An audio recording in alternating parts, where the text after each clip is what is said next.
Hello, everyone, and welcome. My name is Dr. Robert Smiles, and I am the Program Chair for the Bachelor's and Master of Arts in Healthcare Administration at UAGC. At this time, I would also like to introduce my colleague, Dr. Sherry Liu, as she is a full professor in our program. Today, Sherry and I will be presenting our research, Shifting Mental Models, Empowering Diverse Learners Through Active Learning in Online Education. Today's agenda for our presentation. Adult learners take online courses or programs because of the convenience, cost savings, flexible schedule, and work-life balance. In the past few decades, student enrollment in online education has increased dramatically.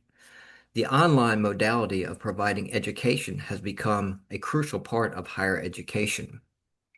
With that said, the COVID-19 pandemic significantly accelerated the adoption of online modalities by traditional universities around the world. Thus, online courses are in high demand. However, many studies have shown that the persistence rates of online courses are relatively low compared to traditional face-to-face classes. Romney 2025 conducted a systemic literature review by including 110 studies published from 2013 through August 2023 to investigate the reasons behind drop rates in online learning environments. They discovered key contributors to drop rates include the quality of the course, academic preparation, student satisfaction, learner motivation, system attributes, and support services. Based on the Community of Inquiry framework, Paris 2025 examined the effects of social presence, cognitive presence, and teaching presence on student satisfaction and persistence in online education. Their findings revealed that student characteristics such as gender, age, and online course experience moderate the relationship between teaching presence, satisfaction, and persistence, and that teaching presence has a significant impact on satisfaction and persistence. Therefore, we as educators redesigned our MHA courses to enhance course quality, learner motivation, and teaching presence. Consequently, we hope to experience improved completion rates. Active learning refers to student-centered educational approaches involving students actively participating in the learning process by doing, discussing, and thinking about the material rather than passively receiving information. Active learning engages a learner's higher-order thinking skills in the affect, cognitive, and practical domains, as opposed to through the traditional lecture-based teaching modalities. Examples of active learning activities include case studies, debates to encourage students with the course material through discussions with peers, games, group projects, peer teaching, role-playing, simulation, and other application activities. Barnett Itzaki 2025 explored the relationship between active learning, the online environment, and students' performance by examining 4,794 return survey responses from undergraduate and graduate students at the same institution. The findings showed that there are associations between high use of interactive learning methods and higher student evaluation scores, higher perceived effectiveness of distance learning, and clearer course teaching. The findings also indicate the use of various interactive learning approaches significantly influence the perceived clarity of teaching and learning effectiveness. Raka's study 2025 examined the effectiveness of online active learning techniques on students' cognitive achievement and attitudes toward online learning. The findings revealed that students' positive attitudes toward active learning strategies affect cognitive achievements and promote positive emotions and behaviors. Raka suggested transforming traditional online learning into interactive, student-centered learning experiences that cultivate critical thinking and advanced retention. Successful implementation requires careful planning, resources, and well-trained instructors. The University of Arizona Global Campus has offered the Master of Health Care Administration program fully online since 2009. With that said, our foundation course, Principles of Healthcare Administration, traditionally uses case scenario-based discussion boards and assignments. In its previous design, the course required students to complete 1 to 2 discussion boards and 1 paper each week. However, course evaluations revealed that many students, particularly those returning to school after several years, perceived the workload as overwhelming in this entry-level course. In response, we conducted a course redesign guided by student feedback. The revised structure now includes 1 discussion board per week, a quiz to reinforce core concepts, and 3 strategically placed assignments across the course. To further strengthen engagement and learning, we integrated interactive components to enhance course quality to foster a sense of community by inviting students to create video introductions. Sherry, the floor is yours.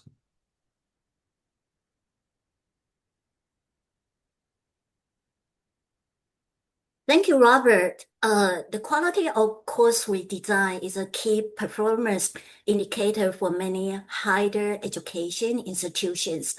It is critically important we investigate the effectiveness of this revised course after it went live by examining the usefulness of the redesigned course. 4 research questions are raised. What are the student perceptions and experiences regarding various learning assessments in the revised course? Are there any different levels of satisfaction between students taking the old version and the redesigned course? Does the revised course improve the drop rate and progressing rate? What improvements are needed for further course revisions? We used a mixed method research design and collected data from multiple sources. Data sources include quantitative analysis artifacts in the course, instructors' observation, Power BI data, the university's standardized end of course survey, and 2 in-house questionnaires, one for the students and another for the instructors. We have administered 2 in-house surveys by the end of each class to those students who had enrolled in this studied course from February 6, 2025 to January 31st, 2026, and those instructors who have taught the course during the same period. This study is still ongoing, so today we will share the preliminary results with you.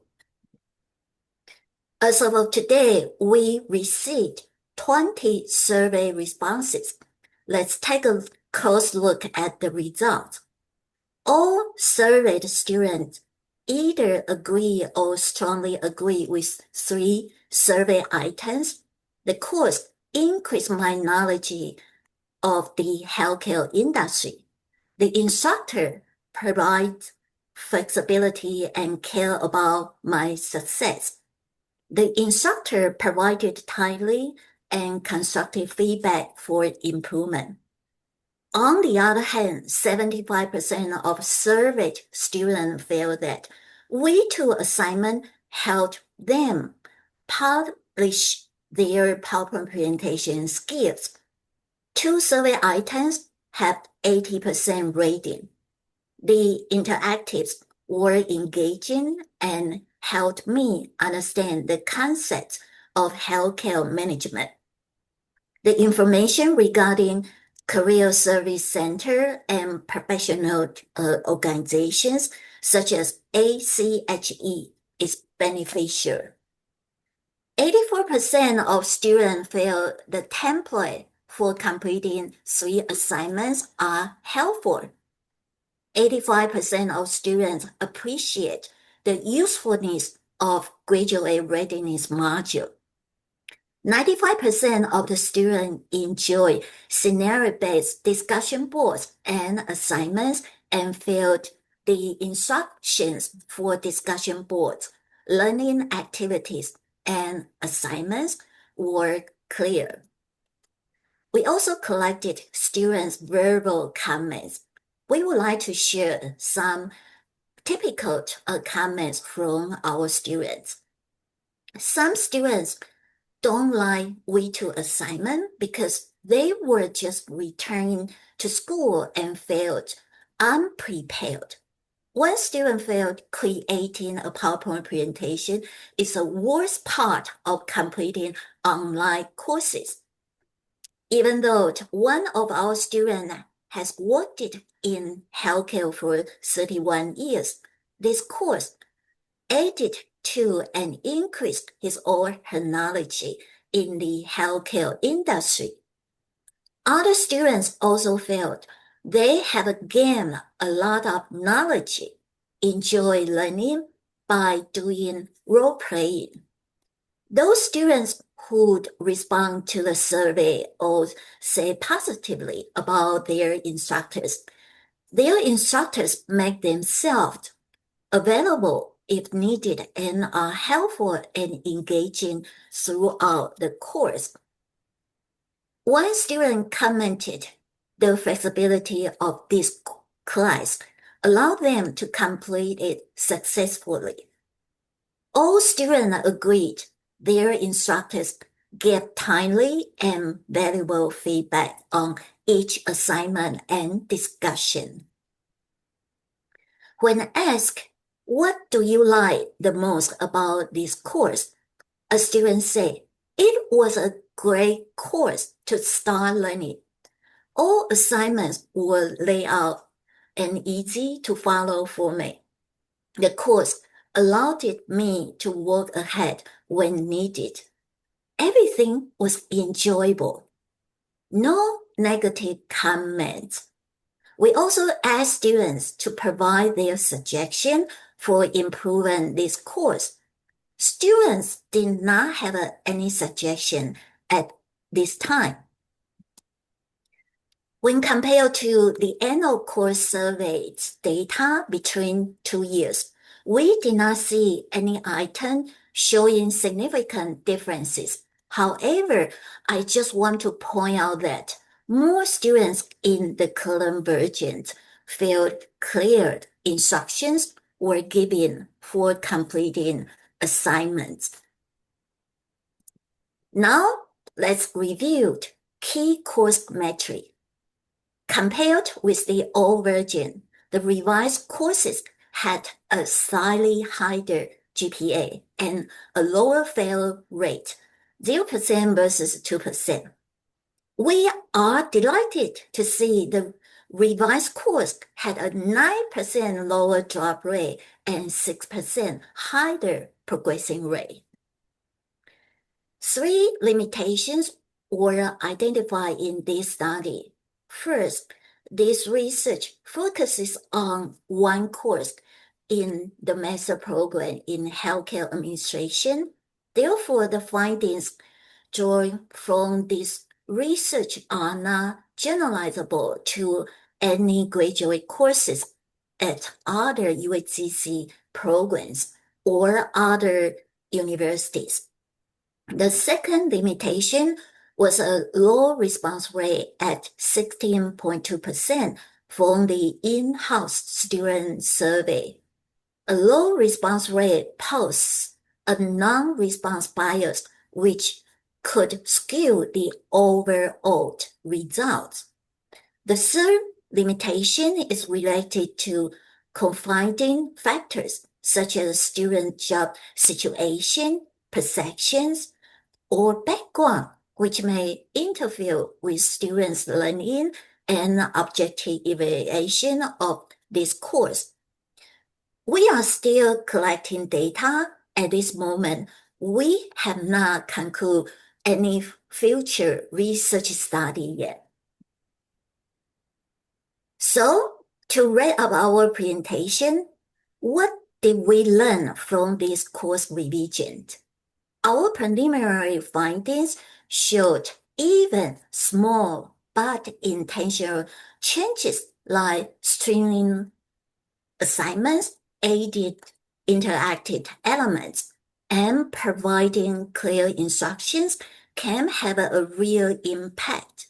Students told us they feel more engaged, better supported, and more confident about their learning.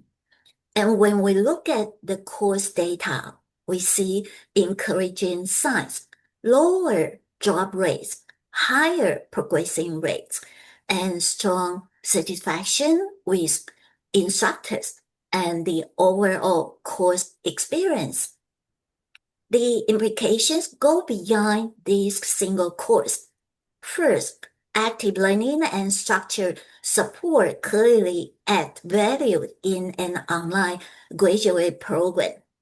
Second, this project reminds us how important it is to listen to our students and let their feedback guide us. And third, data-driven iterated revisions like this can be a model for other courses and programs. As we continue collecting data, our goal is to refine these strategies further and explore how they might be applied across the curriculum. At the end of the day, what matters most is helping students not only enroll in online program, but persist, progress, and truly succeed. So this is our references. If you have any questions regarding this presentation, please feel free to contact me or Robert. Thanks so much for listening to today's recording. Have a wonderful day. Bye bye.